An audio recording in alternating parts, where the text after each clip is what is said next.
Chapter 10 Microbes in Human Welfare 10.1 Microbes in Household Products 10.2 Microbes in Industrial Products 10.3 Microbes in Sewage Treatment 10.4 Microbes in Production of Biogas 10.5 Microbes as Biocontrol Agents 10.6 Microbes as Biofertilizers. Besides macroscopic plants and animals, microbes are the major components of biological systems on this earth. You have studied about the diversity of living organisms in Class 11. Do you remember which kingdoms among the living organisms contain microorganisms? Which are the ones that are only microscopic? Microbes are present everywhere, in soil, water, air, inside our bodies and that of other animals and plants. They are present even at sites where no other life form could possibly exist, sites such as deep inside the geysers, thermal vents, where the temperature may be as high as 100 degrees Celsius, deep in the soil, under the layers of snow several meters thick, and in highly acidic environments. Microbes are diverse protozoa, bacteria, fungi and microscopic plant viruses, viroids, and also prions that are proteinaceous infectious agents. Some of the microbes are shown in figures 10.1 and 10.2. Microbes like bacteria and many fungi can be grown on nutritive media to form colonies, figure 10.3, that can be seen with the naked eyes. Such cultures are useful in studies on microorganisms. In Chapter 8, you have read that microbes cause a large number of diseases in human beings. They also cause diseases in animals and plants. But this should not make you think that all microbes are harmful. Several microbes are useful to man in diverse ways. Some of the most important contributions of microbes to human welfare are discussed in this chapter. 10.1 Microbes in Household Products. You would be surprised to know that we use microbes or products derived from them every day. A common example is the production of curd from milk. Microorganisms such as lactobacillus and others commonly called lactic acid bacteria, lab, grow in milk and convert it to curd. During growth, the lab produce acids that coagulate and partially digest the milk proteins. A small amount of curd added to the fresh milk as inoculum or starter contain millions of lab, which at suitable temperatures multiply, thus converting milk to curd, which also improves its nutritional quality by increasing vitamin B12. In our stomach too, the lab play very beneficial role in checking disease-causing microbes. The dough, which is used for making foods such as dosa and idli, is also fermented by bacteria. The puffed-up appearance of dough is to the production of CO2 gas. Can you tell which metabolic pathway is taking place resulting in the formation of CO2? Where do you think the bacteria for these fermentations came from? Similarly, the dough, which is used for making bread, is fermented using baker's yeast, Saccharomyces cerevisiae. A number of traditional drinks and foods are also made by fermentation by the microbes. Toddy, a traditional drink of some parts of southern India, is made by fermenting sap from palms. Microbes are also used to ferment fish, soybean, and bamboo shoots to make foods. Cheese is one of the oldest food items in which microbes were used. Different varieties of cheese are known by their characteristic texture, flavor, and taste, the specificity coming from the microbes used. For example, the large holes in Swiss cheese are due to production of a large amount of CO2 by a bacterium named Propionibacterium shermanii. The Roquefort cheese are ripened by growing a specific fungi on them, which gives them a particular flavor. 10.2 Microbes in Industrial Products. Even in industry, microbes are used to synthesis a number of products valuable to human beings. Beverages and antibiotics are some examples. Production on an industrial scale requires growing microbes in very large vessels called fermenters, figure 10.4. 10.2.1 Fermented beverages. Microbes, especially yeasts, have been used from time immemorial for the production of beverages like wine, beer, whiskey, brandy or rum. For this purpose the same yeast, Saccharomyces cerevisiae, used for bread making and commonly called brewer's yeast, is used for fermenting malted cereals and fruit juices, to produce ethanol.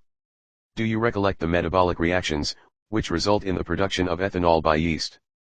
Depending on the type of the raw material used for fermentation and the type of processing, with or without distillation, different types of alcoholic drinks are obtained. Wine and beer are produced without distillation, whereas whiskey, brandy and rum are produced by distillation of the fermented broth.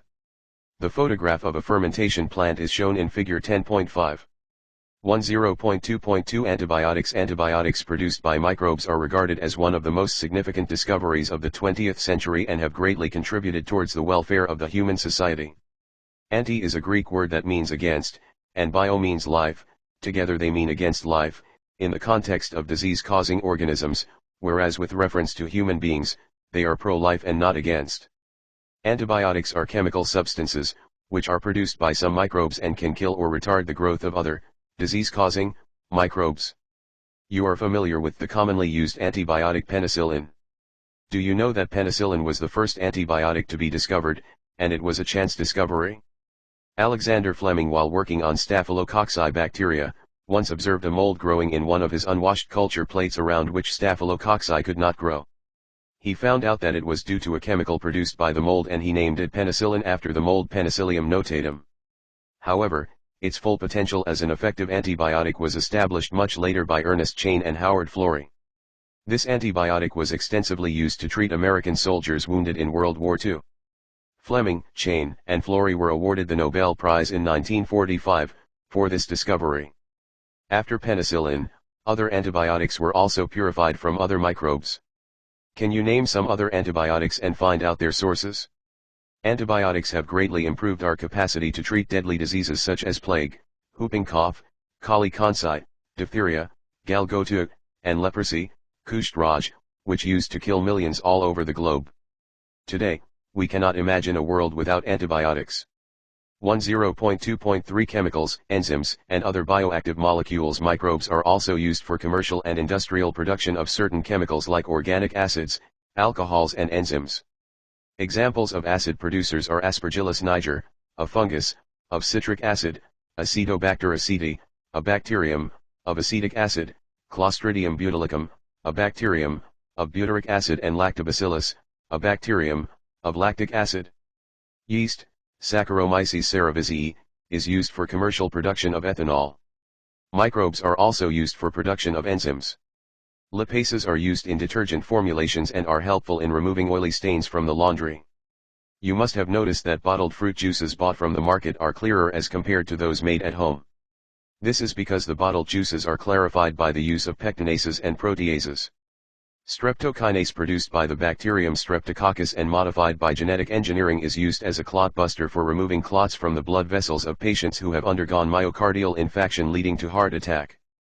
Another bioactive molecule, cyclosporin A, that is used as an immunosuppressive agent in organ transplant patients, is produced by the fungus Trichoderma polysporum. Statins produced by the yeast Monascus purpureus have been commercialized as blood cholesterol lowering agents. It acts by competitively inhibiting the enzyme responsible for synthesis of cholesterol. 10.3 Microbes in sewage treatment. We know that large quantities of wastewater are generated every day in cities and towns. A major component of this wastewater is human excreta. This municipal wastewater is also called sewage. It contains large amounts of organic matter and microbes, many of which are pathogenic. Have you ever wondered where this huge quantity of sewage or urban wastewater is disposed of daily? This cannot be discharged into natural water bodies like rivers and streams directly. You can understand why. Before disposal, hence, sewage is treated in sewage treatment plants, STPs, to make it less polluting. Treatment of wastewater is done by the heterotrophic microbes naturally present in the sewage. This treatment is carried out in two stages. Primary treatment. These treatment steps basically involve physical removal of particles, large and small, from the sewage through filtration and sedimentation. These are removed in stages. Initially, floating debris is removed by sequential filtration. Then the grit, soil and small pebbles, are removed by sedimentation. All solids that settle form the primary sludge, and the supernatant forms the effluent. The effluent from the primary settling tank is taken for secondary treatment.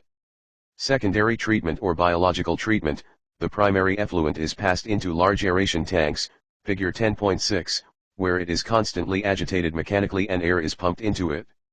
This allows vigorous growth of useful aerobic microbes into flocks, masses of bacteria associated with fungal filaments to form mesh-like structures. While growing, these microbes consume the major part of the organic matter in the effluent. This significantly reduces the BOD, biochemical oxygen demand, of the effluent. BOD refers to the amount of the oxygen that would be consumed if all the organic matter in 1 liter of water were oxidized by bacteria. The sewage water is treated till the BOD is reduced. The BOD test measures the rate of uptake of oxygen by microorganisms in a sample of water, and thus, indirectly, BOD is a measure of the organic matter present in the water. The greater the BOD of wastewater, more is its polluting potential. Once the BOD of sewage or wastewater is reduced significantly, The effluent is then passed into a settling tank where the bacterial flocks are allowed to sediment. This sediment is called activated sludge. A small part of the activated sludge is pumped back into the aeration tank to serve as the inoculum. The remaining major part of the sludge is pumped into large tanks called anaerobic sludge digesters. Here, other kinds of bacteria, which grow anaerobically, digest the bacteria and the fungi in the sludge. During this digestion, bacteria produce a mixture of gases such as methane, hydrogen sulfide, and carbon dioxide. These gases form biogas and can be used as source of energy as it is inflammable. The effluent from the secondary treatment plant is generally released into natural water bodies like rivers and streams. An aerial view of such a plant is shown in figure 10.7. You can appreciate how microbes play a major role in treating millions of gallons of wastewater every day across the globe. This methodology has been practiced for more than a century now, in almost all parts of the world. Till date, no man-made technology has been able to rival the microbial treatment of sewage. You are aware that due to increasing urbanization, sewage is being produced in much larger quantities than ever before. However, the number of sewage treatment plants has not increased enough to treat such large quantities. So the untreated sewage is often discharged directly into rivers, leading to their pollution and increase in waterborne diseases. The Ministry of Environment and Forests has initiated Ganga Action Plan and Yamuna Action Plan to save these major rivers of our country from pollution. Under these plans, it is proposed to build a large number of sewage treatment plants so that only treated sewage may be discharged in the rivers. A visit to a sewage treatment plant situated in any place near you would be a very interesting and educating experience. 10.4 Microbes in production of biogas. Biogas is a mixture of gases, containing predominantly methane, produced by the microbial activity and which may be used as fuel. You have learned that microbes produce different types of gaseous end products during growth and metabolism. The type of the gas produced depends upon the microbes and the organic substrates they utilize. In the examples cited in relation to fermentation of dough, cheese making and production of beverages, the main gas produced was CO2. However, certain bacteria, which grow anaerobically on cellulosic material, produce large amount of methane along with CO2 and H2. These bacteria are collectively called methanogens, and one such common bacterium is methanobacterium. These bacteria are commonly found in the anaerobic sludge during sewage treatment. These bacteria are also present in the rumen, a part of stomach, of cattle. A lot of cellulosic material present in the food of cattle is also present in the rumen. In rumen, these bacteria help in the breakdown of cellulose and play an important role in the nutrition of cattle. Do you think we, human beings, are able to digest the cellulose present in our foods? Thus, the excreta, dung, of cattle, commonly called gobar, is rich in these bacteria. Dung can be used for generation of biogas, commonly called gobar gas. The biogas plant consists of a concrete tank, 10 to 15 feet deep, in which bio-wastes are collected and a slurry of dung is fed. A floating cover is placed over the slurry, which keeps on rising as the gas is produced in the tank due to the microbial activity. The biogas plant has an outlet, which is connected to a pipe to supply biogas to nearby houses. The spent slurry is removed through another outlet and may be used as fertilizer. Cattle dung is available in large quantities in rural areas where cattle are used for a variety of purposes. So biogas plants are more often built in rural areas. The biogas thus produced is used for cooking and lighting. The picture of a biogas plant is shown in figure 10.8. The technology of biogas production was developed in India mainly due to the efforts of Indian Agricultural Research Institute, IARI, and Khadi and Village Industries Commission, KVIC. If your school is situated in a village or near a village, it would be very interesting to inquire if there are any biogas plants nearby. Visit the biogas plant and learn more about it from the people who are actually managing it. 10.5 Microbes as biocontrol agents. Biocontrol refers to the use of biological methods for controlling plant diseases and pests.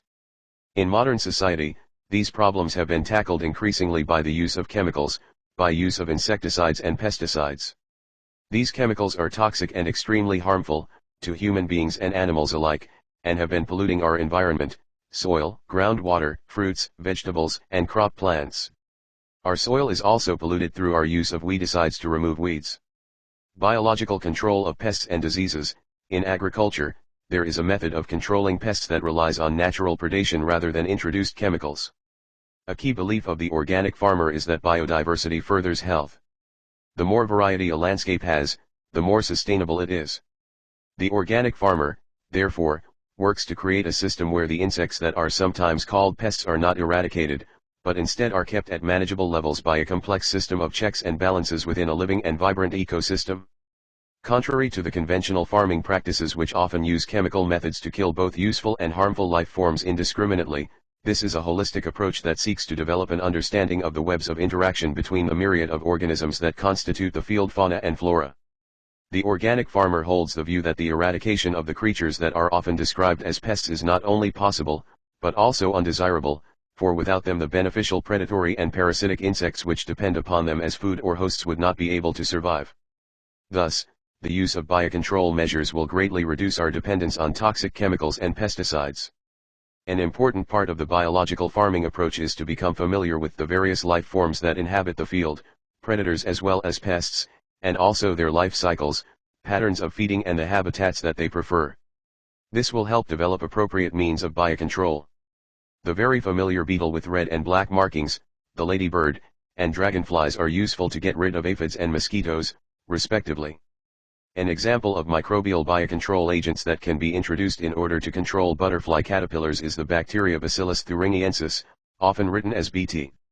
These are available in sachets as dried spores which are mixed with water and sprayed onto vulnerable plants such as brassicas and fruit trees, where these are eaten by the insect larvae. In the gut of the larvae, the toxin is released and the larvae get killed. The bacterial disease will kill the caterpillars, but leave other insects unharmed. Because of the development of methods of genetic engineering in the last decade or so, the scientists have introduced B. thuringiensis toxin genes into plants. Such plants are resistant to attack by insect pests. Bt cotton is one such example, which is being cultivated in some states of our country. You will learn more about this in Chapter 12. A biological control being developed for use in the treatment of plant disease is the fungus Trichoderma. Trichoderma species are free-living fungi that are very common in the root ecosystems. They are effective biocontrol agents of several plant pathogens. Baculoviruses are pathogens that attack insects and other arthropods. The majority of baculoviruses used as biological control agents are in the genus Nucleopolyhedrovirus. These viruses are excellent candidates for species-specific, narrow-spectrum insecticidal applications. They have been shown to have no negative impacts on plants, mammals, birds, fish, or even on non-target insects. This is especially desirable when beneficial insects are being conserved to aid in an overall integrated pest management, IPM, program, or when an ecologically sensitive area is being treated. 10.6 Microbes as biofertilizers. With our present-day lifestyles, environmental pollution is a major cause of concern.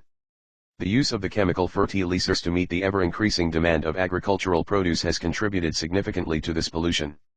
Of course, we have now realized that there are problems associated with the overuse of chemical fertilizers, and there is a large pressure to switch to organic farming, the use of biofertilizers. Biofertilizers are organisms that enrich the nutrient quality of the soil.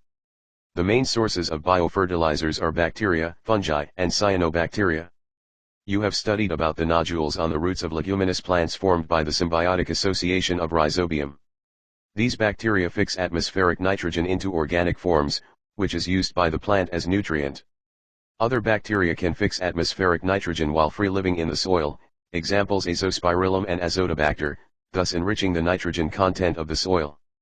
Fungi are also known to form symbiotic associations with plants, mycorrhiza. Many members of the genus Glomus form mycorrhiza. The fungal symbiont in these associations absorbs phosphorus from soil and passes it to the plant. Plants having such associations show other benefits also, such as resistance to root-borne pathogens, tolerance to salinity and drought, and an overall increase in plant growth and development. Can you tell what advantage the fungus derives from this association? Cyanobacteria are autotrophic microbes widely distributed in aquatic and terrestrial environments, many of which can fix atmospheric nitrogen, e.g. Anabina, nostoc, oscillatoria, etc. In paddy fields, cyanobacteria serve as an important biofertilizer. Blue-green algae also add organic matter to the soil and increase its fertility. Currently, in our country, a number of biofertilizers are available commercially in the market, and farmers use these regularly in their fields to replenish soil nutrients and to reduce dependence on chemical fertilizers. Summary: microbes are a very important component of life on Earth. Not all microbes are pathogenic. Many microbes are very useful to human beings. We use microbes and microbially derived products almost every day. Bacteria called lactic acid bacteria, lab, grow in milk to convert it into curd. The dough, which is used to make bread, is fermented by yeast called Saccharomyces cerevisiae. Certain dishes such as idli and dosa, are made from dough fermented by microbes. Bacteria and fungi are used to impart particular texture, taste, and flavor to cheese. Microbes are used to produce industrial products like lactic acid, acetic acid, and alcohol, which are used in a variety of processes in the industry. Antibiotics like penicillins produced by useful microbes are used to kill disease-causing harmful microbes. Antibiotics have played a major role in controlling infectious diseases like diphtheria, whooping cough, and pneumonia. For more than 100 years, microbes are being used to treat sewage, wastewater, by the process of activated sludge formation, and this helps in recycling of water in nature. Methanogens produce methane, biogas, while degrading plant waste. Biogas produced by microbes is used as a source of energy in rural areas. Microbes can also be used to kill harmful pests, a process called as biocontrol. The biocontrol measures help us to avoid heavy use of toxic pesticides for controlling pests. There is a need these days to push for use of biofertilizers in place of chemical fertilizers. It is clear from the diverse uses human beings have put microbes to that they play an important role in the welfare of human society.